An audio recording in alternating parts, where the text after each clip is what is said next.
Hello, everyone, and welcome again to the Tea Crane. Very excited again to have our weekly chat.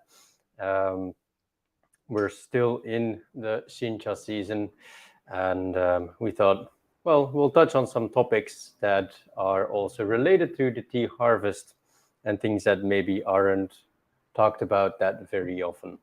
So we thought we'll talk about harvesting methods, which different approaches there are, and we can take a look at that. And meanwhile, we'll also be savoring a new Shincha that just came in from Nara, which I'll be talking about more as well, and we can share some thoughts as we're drinking it. So today I'm here again with Linnea. Hello. And well, we're looking forward to having an exciting chat once more, and I'll also be looking forward to getting some questions, comments, remarks, anything basically through the chat function. So if you have any questions or comments, feel free to leave them in the comments section, and we'll be able to see them here, so we can also address some other topics if you would like us to talk about them. So maybe first we'll start with this tea. What do you think? Yeah, that sounds good. So you said this tea is from Nara. Is it Yeah. from Tsukigase? Yes. So this one's from Tsukigase, from the tea garden Storode that I always get the tea from. It's a native seed-grown tea garden, and it's very, very natural. I've visited many tea gardens in Tsukigase, where they make seed-grown cultivars as well, and this particularly is the tea garden that comes out most to, say, my preference, my liking, because it's got a good fragrance, good aroma to it. And actually, this year the producer already was, when he was harvesting and making the tea, he said to himself, "This is the tea that I'm making for Tias." So That's great. So he knows that this is, well, usually the tea that I get. And so that's our new Shincha for the season, but it's also the successor of our Nara native seed-grown Shincha that we have in stock always. It's sort of it's the very first tea that I got in stock. Really? The very first tea that when I started with the tea crane, that tea with 3 other cultivars were my first selection. So And that was how many years ago? that's now 7 years ago. Wow. 7 years and a half, I think, 2015. Wow. Yeah. So, all right, let's have a look at this tea. So you see the leaf is pretty large. They often don't filter it out, so you have some twig parts in there as well, and differences as to color. It's something that you don't usually get with other types of Shincha, where it's an even out color, same size, etc. This is a bit rougher, which makes it again interesting. What did you get out of the aroma? It's a really light aroma. I don't know if I'm stuffed up today or if I just didn't really get much, but very kind of vegetal, grassy, but subtle, mellow. See what we get from after it's heated up. Well, I'm not going to say too much yet. Okay. I'll just first let you have the first experience. I've had this tea already for several rounds.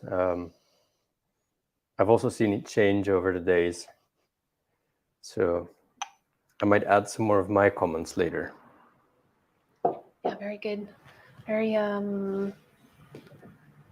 sweet. It's getting a little bit more sweet, a little more umami. Right. I don't know if we're going to get much umami with this tea, though. I would say this tea is richer in natural sweetness, like starchy sweetness, sugar sweetness.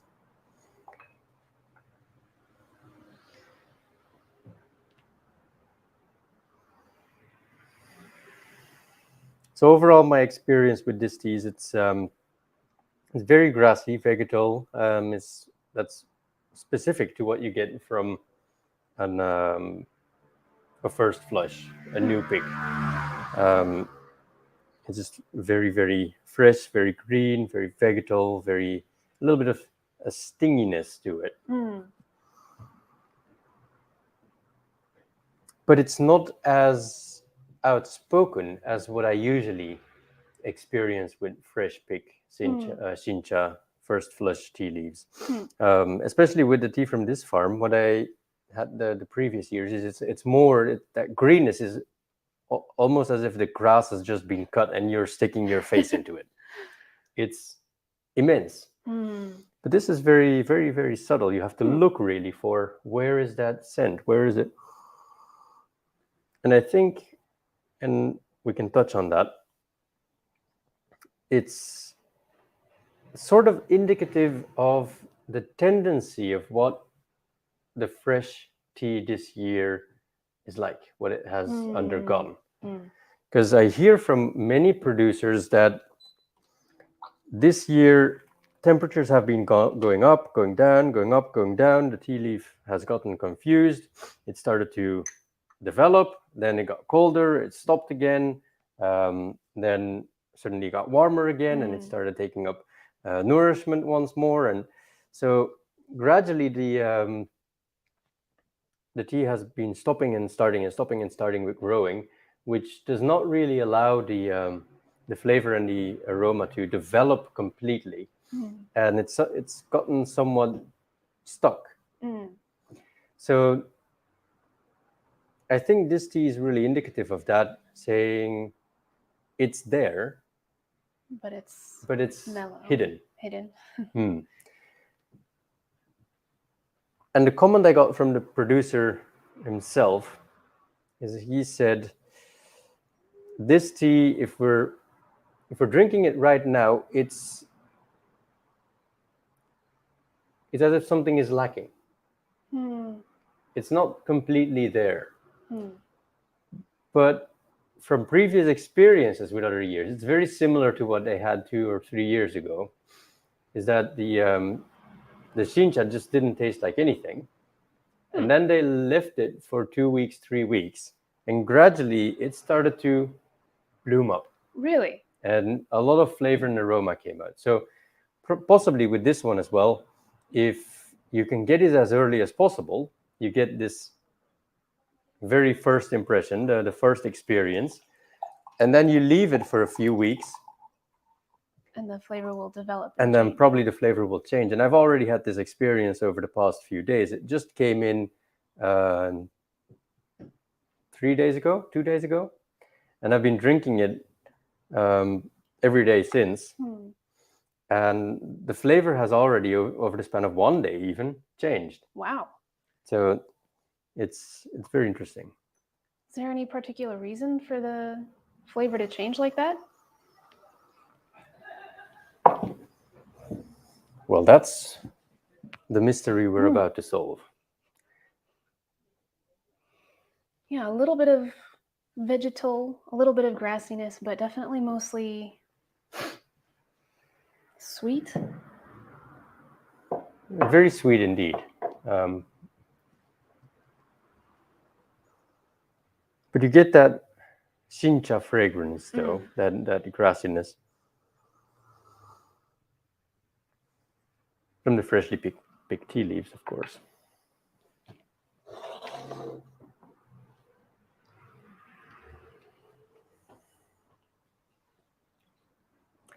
Well, let's see what it tastes like. The color is very bright green, very nice. Emerald, light green, not too yellow.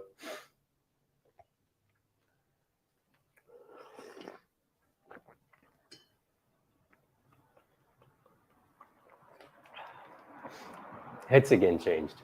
Really? It's more expressive now. It's coming closer to the last year's version, where there's more aroma that comes back and that expands in the mouth after you've taken the sip.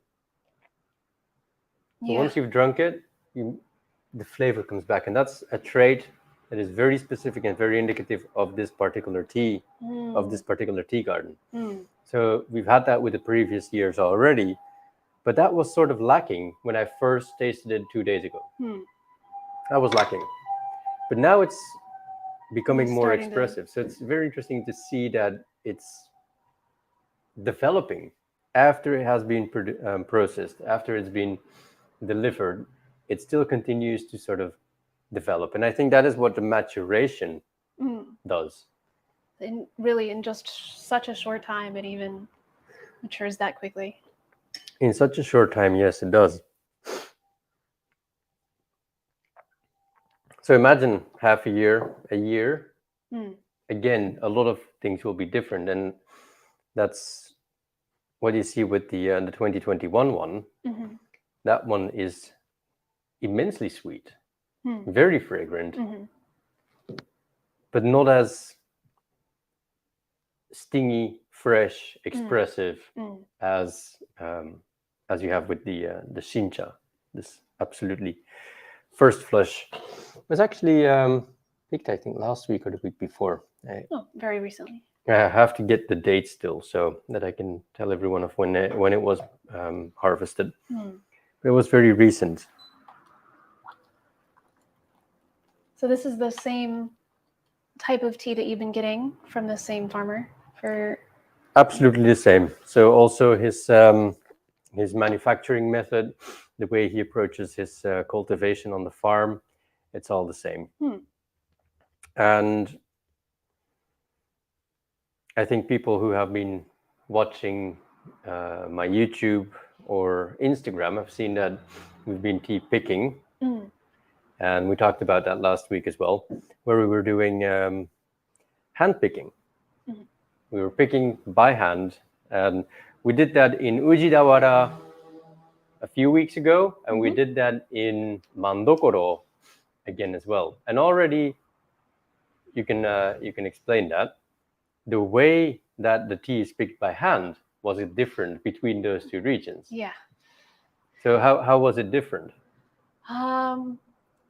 In Ujidawara, it was, first of all, it was a much more casual event because they weren't quite as motivated to get as much tea as possible like they were in Mandokoro.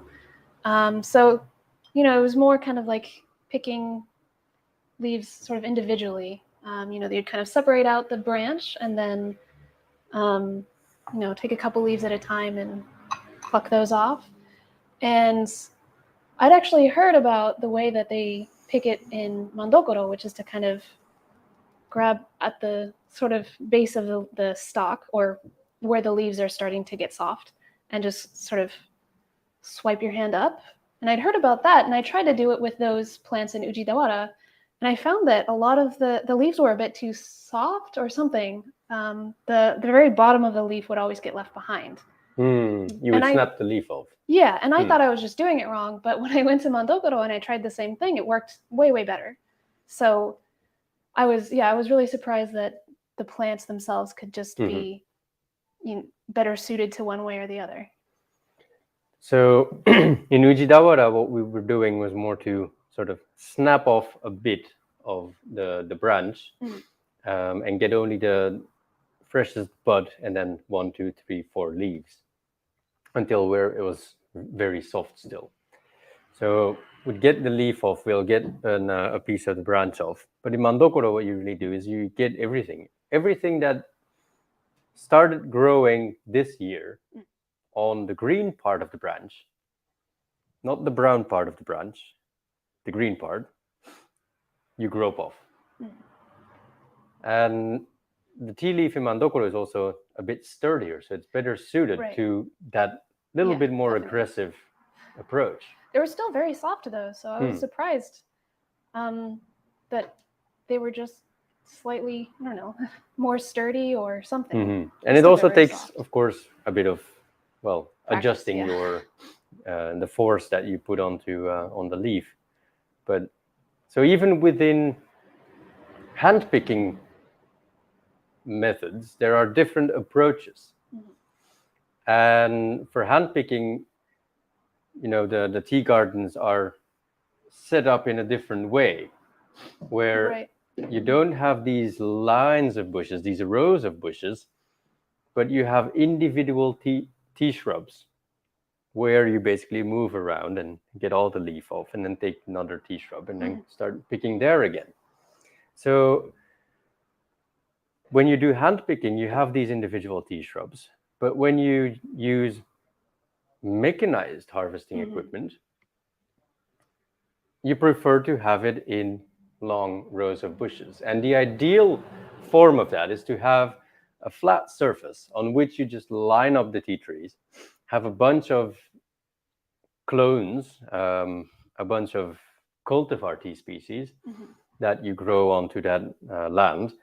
And so you make sure that they all develop at the same height and the same speed. And then you have a harvester machine that you ride over the lanes of bushes, and you set the scissors at a certain height and it just cuts off the top surface, which you've usually in around February, what they would do is they would level the surface to a certain height, remember that height, and then let the new tea buds grow above that surface, and then move the machine over it again after several weeks, months, to harvest the new fresh leaf. Right. So that's how they do it with mechanized equipment. And the ideal version for the mass producing farmer is, of course, to have a machine that they just roll over the garden and do that on a flat surface. But if you're working up in the mountains, you can't really have those machines because they would just tumble off the mountain hill. I've seen them use the machines on some pretty steep hills. I was always too worried to try and do the one side of the machine because I was worried I was going to fall off and just slip and fall down the hill. Right. What you're talking about is the two-person held harvester machine. Oh, are they usually not like that? So it's like a car that you drive over. Oh, that would. Yeah, it's a completely different approach where you just have an a It's machine that's on two what do you call those the wheels that they have on tanks. Oh wow, treads. Yeah, tank wheels. tank chains. Tank treads. Like the chains kind of things that they then drive through the tea garden, and you sit on top of the machine. You drive it over the tea garden. So yeah, then you can't really do it on a hill. Then you can't really do it on the hill. It's too steep. So for on the hills, what you have is the two-man held tea harvester, and there's one person on either side and someone behind it holding the bag, who would then guide it over those lanes of tea bushes. So that's again another approach. So with machines, it's you can harvest a lot more than hand picking. You can actually harvest 60 times the amount of what one person can pick. Believe it. So if one person picks, say, a kilo in an hour, which he doesn't, which they really don't, which you don't, then with a machine you can get 60 kilos. Wow.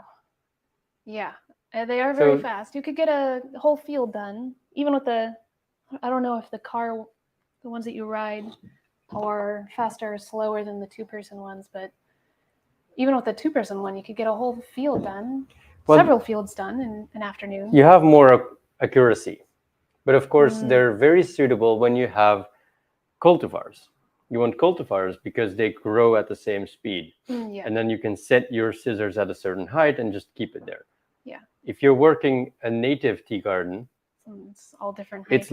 It's like the sea, and you also have to sort of move your harvester over the different types of tea trees.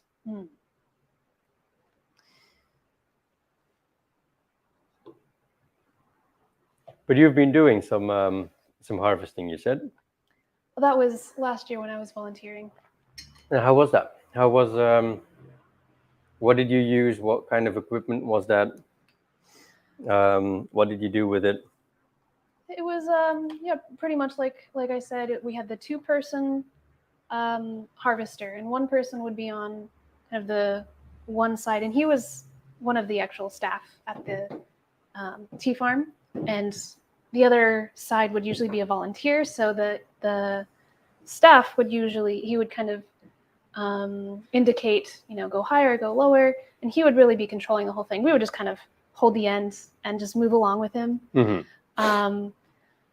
But yeah, I was only there during the harvesting season, so I don't know what they did before that in February, but I assume they did, flatten it at the beginning, because it was really very uniform, and you can really see that there's kind of one really, base layer, and then there was kind of the newer leaves coming up, and they were just aiming to kind of graze at the top of that base layer and just get the new leaves. And yeah, they had and then there was the bag that they would have going out the ends, and they would go once over the line of tea bushes, and the harvester would only get one side. So then after the harvester went over it once, you could kind of look at the tea bush, and there would be one side that was like really flat back along that base layer, and then there was the other side that had all of the newer leaves coming up. So it was really obvious. It was really cool to see kind of that process, and then you'd turn around and go back and just do the whole field like that. The postcard that I'm putting with the orders this month.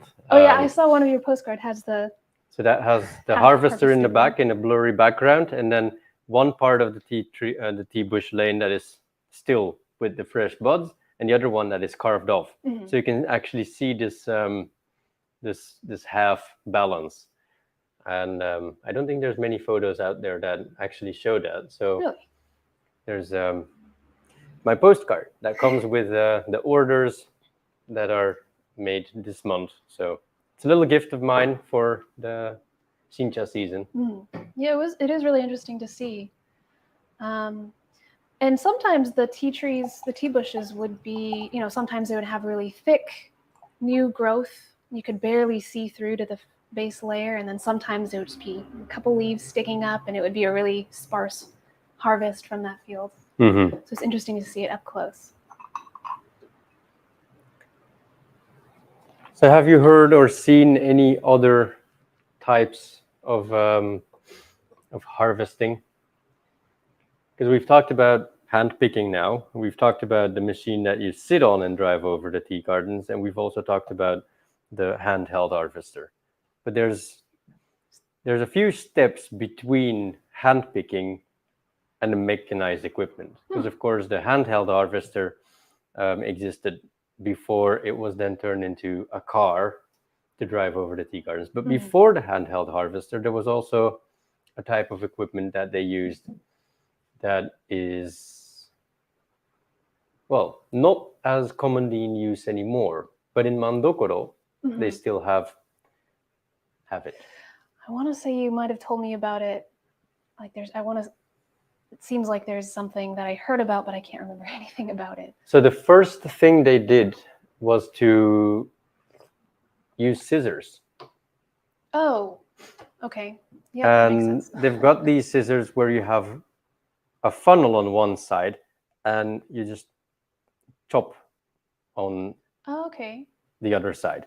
And so you chop the leaf off, and it falls into the funnel, and you could then have a bag under it that you go around the tea tree with and just gather all the leaf like so. At first, that was really a scissors. You would have to cut the leaf and go around like that. Then they made it automatic. So it's more like a chainsaw kind of application where you go like really. And now they still have that, where one person would hold that machine, and then there might be another person to help with the bag. So you can get more. So it's a one-person handheld harvester that is very similar to the bigger one that they use on the bigger tea gardens. But for smaller handheld tea bushes, they use this one-person one. Imagine it's a lot more maneuverable than the two-person one, so you can really go with the shape of a tea bush. Yes. And I said in Mandokoro they still have it, but they don't use it for the first harvest. They use it for the bancha harvest. Yeah, talked about how the next they would use the scissors for the bancha, for the leaves that had been left behind. Yeah. So they would really chop that off and use those older equipments. Some of them still have their real scissors, like the hedge saw kind of thing. You just go around. And so that is the predecessor of the 2-person handheld harvester. The 1-person handheld. Yeah. Interesting. You said Mandokoro uses both, depending on the fields. So there One or the are other? a few gardens that they use the handheld harvester. There's not that many of them, but there's a few that they've changed around.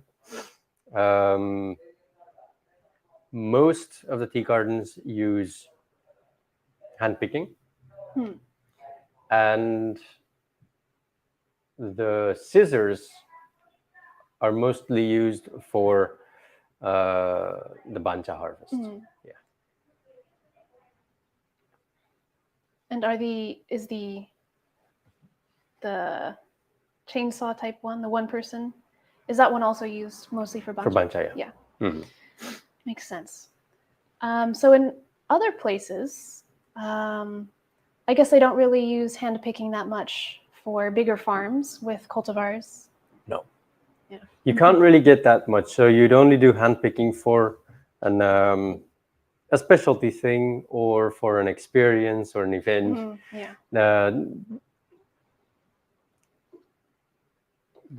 Most farmers that do bigger scale production, they would actually be too busy in the season to bother with hand picking. So some of them are interested in making those more interesting, more authentic teas as well, but they have to, of course, make sure that they can make a living, so they do their big production first. Or they might do a hand-picking event, get a few people together, and get their best customers really together, and gather leaf that way. Gather the tea leaf together, and then, of course, distribute it a little bit and have a little bit for sale. But it's usually not that very much, and it's more of a novelty rather than a proper product. Right. Whereas in Mandokoro, it's more of a proper product. Right. Well, it's kind of a necessity to do it by hand there, like you said, especially with the hills and the bushes being not really lined up for a machine harvester. Yeah, no. And when I first got there, and also to the Ujitawara fields, like I'd seen pictures of kind of the individual tea bush style gardens, but up until then, pretty much all I had seen was the, what you imagine when you think of a tea field, the really manicured lines of tea bushes. So it was a little surprising. I was like, oh, that's also tea, isn't it? It doesn't look like what I imagine tea to be, but it is tea. Do we have any questions? No, not quite. Not quite.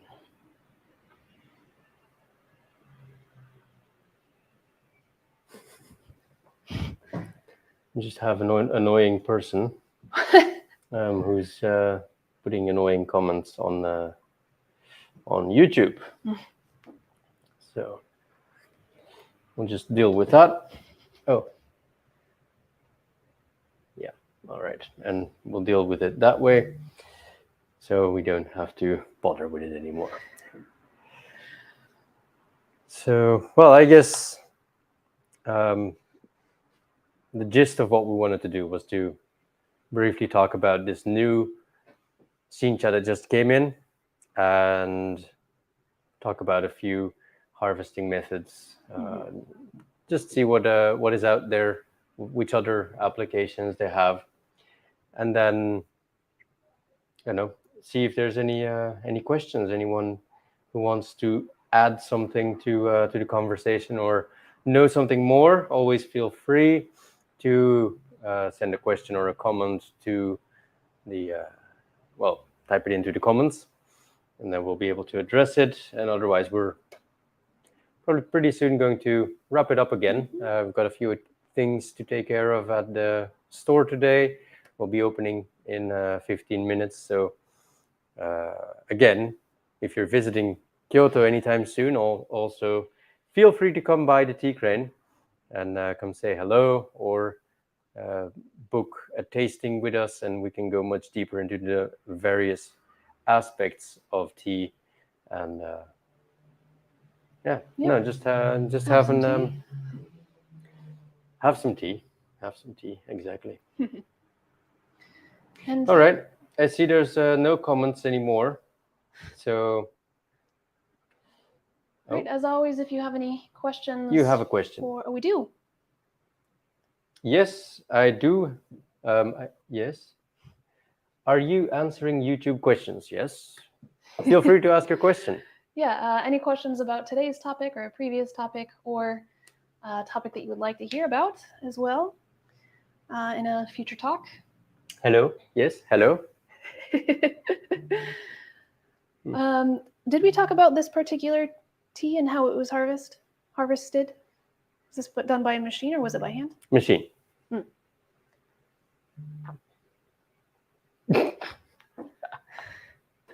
Okay. Well, I guess no question then. Unfortunately. All right. Well, I guess we'll see you next week then again. That's it for today.